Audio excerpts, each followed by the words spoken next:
ओम शांति। आज 23 दिसंबर 2024। आज के ईश्वरीय महावाक्यों में हमारे परमपिता परमात्मा शिव हमसे कहते हैं, मीठे बच्चे, तुम बाप के पास आते हो रिफ्रेश होने। तुम बाप के पास आते हो रिफ्रेश होने। बाप के मिलने से भक्ति मार्ग की सब थकान दूर हो जाती है। प्रश्न है, तुम बच्चों को बाबा किस विधि से रिफ्रेश करते हैं? उत्तर है, बाबा ज्ञान सुना सुना कर तुम्हें रिफ्रेश कर देते हैं। याद से भी तुम बच्चे रिफ्रेश हो जाते हो। वास्तव में सतयुग है सच्ची विश्रामपुरी। वहाँ कोई अप्राप्त वस्तु नहीं जिसको प्राप्त करने के लिए परिश्रम करना पड़े। शिव बाबा की गोद में आते ही तुम बच्चों को विश्राम मिल जाता है।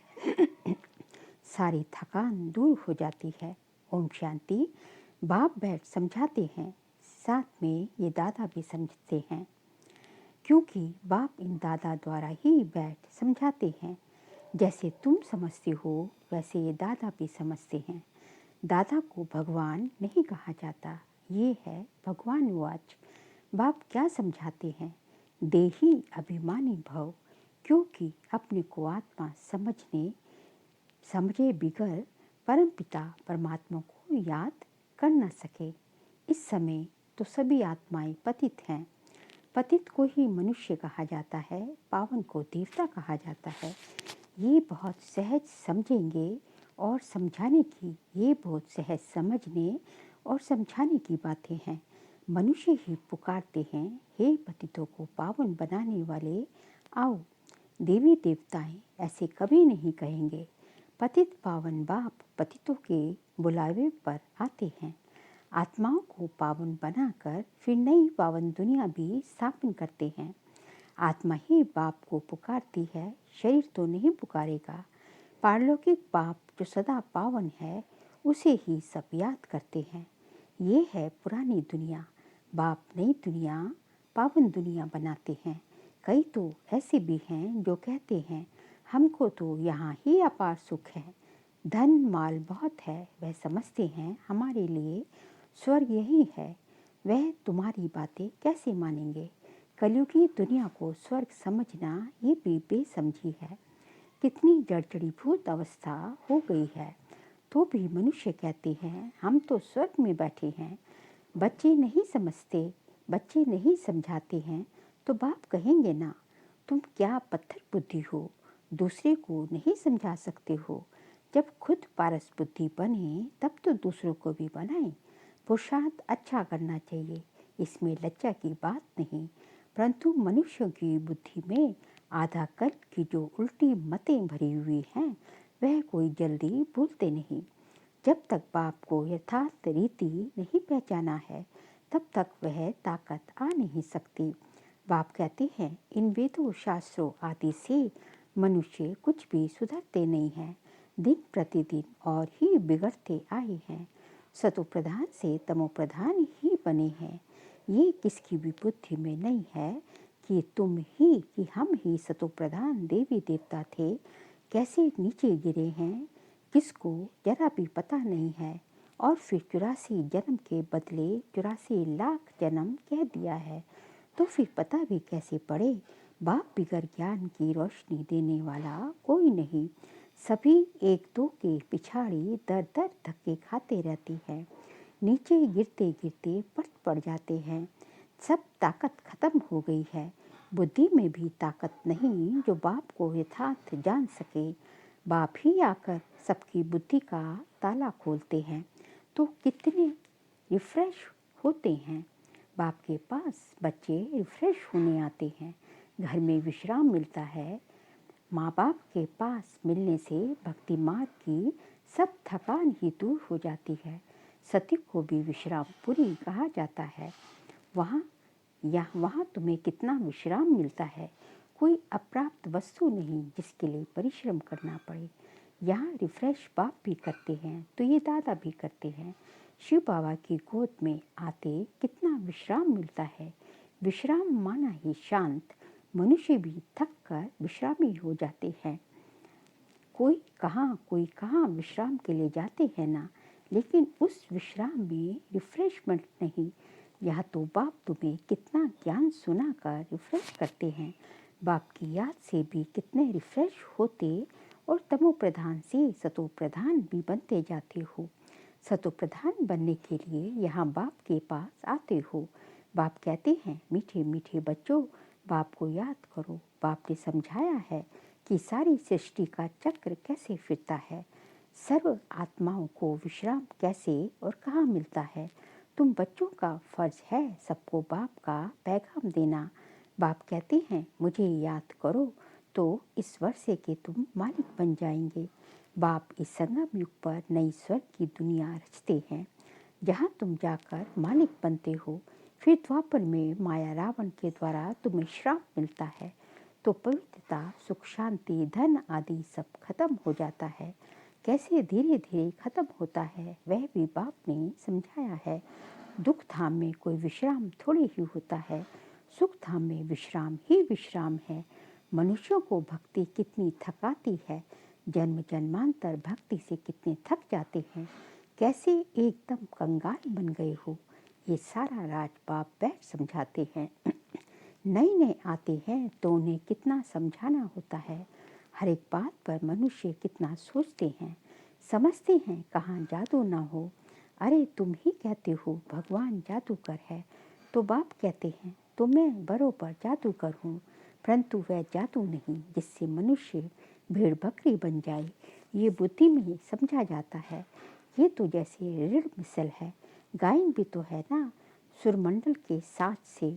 इस समय तो जैसे सभी मनुष्य ऋण बिक्री बकरियाँ हैं। ये बातें सारी यहाँ की हैं, इस समय का ही गायन है। कल्प के पिछाड़ी को भी मनुष्य समझ नहीं सकते। चंडिका का कितना बड़ा मेला लगता है। वह कौन थी? कहते हैं वह एक देवी थी। ऐसा नाम तो वहाँ कोई होता ही नहीं। सतयुग में कितने अच्छे सुंदर नाम होते हैं। सतयुगी संप्रदाय को श्रेष्ठाचारी कहा जाता है, कलयुगी संप्रदाय को तो कितना छी टाइटल देते हैं। अभी के मनुष्यों को श्रेष्ठ नहीं कहेंगे, देवताओं को श्रेष्ठ कहा जाता है।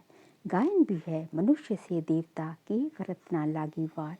मनुष्य से देवता, देवता से मनुष्य कैसे बनते हैं, ये राज बाप ने ही तुम्हें समझाया है। उनको डीटी वर्ड, इनको ह्यूमन वर्ड कहा जाता है। दिन को सोजरा, रात को अंधियारा कहा जाता है। ज्ञान है सोजरा, भक्ति है अंधियारा, अज्ञान नींद कहा जाता है ना। तुम भी समझते हो कि आगे हम कुछ भी नहीं जानते थे तो नीति नीति कहते थे, अर्थात हम नहीं जानते। अभी तुम समझते हो, हम भी तो पहले नास्तिक थे, बेहद के बाप को ही नहीं जानते थे। वह है असली अविनाशी बाबा, उसे सर्व आत्माओं का बाप कहा जाता है। तुम बच्चे जानते हो, अभी हम उस बेहद के बाप के बने हैं। बाप बच्चों को गुप्त ज्ञान देते हैं। ये ज्ञान मनुष्यों के पास कहाँ मिल न सके। आत्मा भी गुप्त है, गुप्त ज्ञान आत्मा धारण करती है। आत्मा ही मुख द्वारा ज्ञान सुनाती है। आत्मा ही गुप्त गुप्त बाप को गुप्त याद करती है। बाप कहते हैं, बच्चों देह अभिमानी नहीं बनो। देह अभिमान से आत्मा की ताकत खत्म होती है। आत्मा अभिमानी बनने से आत्मा में ताकत जमा होती है। बाप कहते हैं, ड्रामा के राज को अच्छी रीति समझ कर चलना है। इस अविनाशी ड्रामा के राज को जो ठीक रीति जानते हैं वह सदा हर्षित रहते हैं। इस समय मनुष्य ऊपर जाने की कितनी कोशिश करते हैं, समझते हैं ऊपर में दुनिया है। शास्त्रों में सुन रखा है ऊपर में दुनिया है, तो वहाँ जाकर देखें, वहाँ दुनिया बसाने की कोशिश करते हैं। दुनिया तो बहुत बसाई है ना। भारत में सिर्फ एक ही आदि सनातन देवी देवता धर्म था और कोई खंड ही नहीं था। फिर कितना बसाया है। तुम विचार करो, भारत के कितने थोड़े टुकड़े में देवताएं होते हैं। यमुना के किनारे पर ही परिस्थान था जहाँ ये लक्ष्मी नारायण राज्य करते थे। कितनी सुंदर शोभायमान सतो प्रधान दुनिया थी, नेचुरल ब्यूटी थी। आत्मा में ही सारा चमत्कार रहता है। बच्चों को दिखाया था श्री कृष्ण का जन्म कैसे होता है। सारे कमरे में जैसे रोशनी हो जाती है। तो बाप बैठकर बच्चों को समझाते हैं। अब अभी तुम परिस्तान में जाने के लिए पुरुषार्थ कर रहे हो, बाकी ऐसे नहीं तालाब में डुबकी लगाने से परियां बन जाएंगे। ये सभी झूठे नाम रख दिए हैं। लाखों वर्ष कह देने से बिल्कुल ही सब कुछ भूल गए हैं। अभी तुम अभूल बन रहे हो। नंबरवार पुरुषार्थ अनुसार विचार किया जाता है। इतनी छोटी सी आत्मा कितना बड़ा पार्ट शरीर से बजाती है, फिर शरीर से आत्मा निकल जाती है तो शरीर का देखो क्या हाल हो जाता है। आत्मा ही पार्ट बजाती है। कितनी बड़ी विचार की बात है। सारी दुनिया के एक्टर्स अपनी एक्ट अनुसार ही पार्ट बजाते हैं। कुछ भी फर्क नहीं पड़ सकता। हूबहू सारी एक्ट फिर से रिपीट हो रही है। इसमें संशय कर नहीं सकते। हर एक की बुद्धि में फर्क पड़ सकता है, क्योंकि आत्मा तो मन बुद्धि सहित है ना। बच्चों को मालूम है कि हमको स्कॉलरशिप लेनी है तो दिल अंदर खुशी होती है। यहाँ भी अंदर आने से ही एम ऑब्जेक्ट सामने देखते हैं तो खुशी तो जरूर होगी ना। अभी तुम जानती हो हम ये देवी देवता बनने के लिए यहाँ पढ़ते हैं। ऐसा कोई स्कूल नहीं जहाँ दूसरे जन्म की एम ऑब्जेक्ट को देख सके। तुम देखते हो कि हम लक्ष्मी नारायण जैसे बन रहे हैं। अभी हम संगम युग पर हैं, जो भविष्य में इन जैसा लक्ष्मी नारायण बनने की पढ़ाई पढ़ रहे हैं। कितनी गुप्त पढ़ाई है। एम ऑब्जेक्ट को देख कितनी खुशी होनी चाहिए। खुशी का पारावार नहीं। स्कूल व पाठशाला हो तो ऐसी कितनी गुप्त परंतु जबरदस्त पाठशाला है। जितनी बड़ी पढ़ाई उतनी ही फैसिलिटीज रहती हैं, परंतु यहाँ तुम पट पर बैठ पढ़ते हो। आत्मा को पढ़ना होता है, फिर चाहे पट पर बैठे चाहे तख्त पर, परंतु खुशी से खग्गियाँ मारते रहो तो इस पढ़ाई को पास करने बाद जाकर ये बनेंगे। अभी तुम बच्चों को बाप ने आकर अपना परिचय दिया है कि मैं इनमें कैसे प्रवेश कर तुम्हें पढ़ाता हूँ। बाप देवताओं को तो नहीं पढ़ाएंगे ना। देवताओं को ये ज्ञान कहाँ। मनुष्य तो मूझते हैं, क्या देवताओं में ज्ञान नहीं है। देवताएं ही इस ज्ञान से देवता बनते हैं। देवता बनने के बाद फिर ज्ञान की क्या दरकार है। लौकिक पढ़ाई से बैरिस्टर बन गया तो कमाई में लग गया, फिर बैरिस्ट्री पढ़ेंगे क्या। अच्छा, मीठे मीठे सिखिलते बच्चों प्रति माता पिता बाप दादा का याद प्यार और गुड मॉर्निंग। रूहानी बाप की रूहानी बच्चों को नमस्ते। हम रूहानी बच्चों की रूहानी बाप दादा को नमस्ते नमस्ते नमस्ते। सार के लिए पॉइंट्स है। अविनाशी ड्रामा के राज को यथार्थ समझ हर्षित रहना है। इस ड्रामा में हर एक एक्टर का पार्ट अपना अपना है, जो हूबहू बजा रहे हैं। एम ऑब्जेक्ट को सामने रख खुशी में खग्गियाँ मारनी है। बुद्धि में रहे हम इस पढ़ाई से ऐसा लक्ष्मी नारायण बनेंगे। आज का बाबा का वरदान है, याद और सेवा के शक्तिशाली आधार द्वारा तीव्र गति से आगे बढ़ने वाले मायाजीत भव। याद और सेवा के शक्तिशाली आधार द्वारा तीव्र गति से आगे बढ़ने वाले मायाजीत भव। ब्राह्मण जीवन का आधार याद और सेवा है। ये दोनों आधार सदा शक्तिशाली हो तो तीव्र गति से आगे बढ़ते रहेंगे। अगर सेवा बहुत है, याद कमज़ोर है, वह याद बहुत अच्छी है, सेवा कमज़ोर है, तो भी तीव्र गति नहीं हो सकती। याद और सेवा दोनों में तीव्र गति चाहिए। याद और निस्वार्थ सेवा साथ साथ हो तो मायाजीत बनना सहज है। हर कर्म में कर्म की समाप्ति के पहले सदा विजय दिखाई देगी। स्लोगन है, इस संसार को अलौकिक खेल और परिस्थितियों को अलौकिक खिलौने के समान समझकर चलो। इस संसार को अलौकिक खेल और परिस्थितियों को अलौकिक खिलौने के समान समझकर चलो। तो बाबा कहते प्रगति उन्नति ही उन्नति, आगे ही बढ़ते जाएंगे। ये संसार क्या है। संसार में ये दुख सुख का खेल बोला जाता है ना, तो ये दुख सुख का अलौकिक खेल समझ के चलो। हर लौकिक चीज में अलौकिकता ढूंढो तो जो है ये संसार आपको जो है एक अलौकिक खेल महसूस होगा क्यों खेल में कभी हारते हैं कभी जीतते हैं, तो यहाँ भी कभी माया से हार है तो कभी माया से जीतते हो।